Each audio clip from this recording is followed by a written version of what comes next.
Bisiesto 1:38.61. Tercera Álvaro Urenal de Oviedo Atletismo 1:39.15. Cuarta Marina Vega de la Serpentina 1:40.73. Quinta Patricia Maniño del Atletismo Narcea 1:41.58. Sexta Carla Álvarez de Llanera 1:42.16.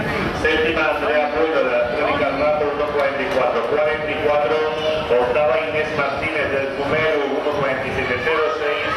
Novena Clara Martínez de Lecole 1:47.52. Décima María Caro de la Inmaculada Gijón 1:50.45. Décima primera Díaz Jarrón de Oviedo Atletismo 1:50.74. Décima segunda Alicia García de Oviedo Atletismo 1:51.44. Décima tercera Noelia López de Llanera 1:52.47. Décima cuarta Paula Rodríguez de Lecole 1:53.51.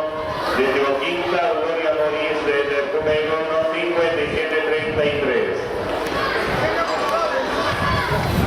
En la tercera serie, primera Andrea García del Gijón Atletismo 1:23.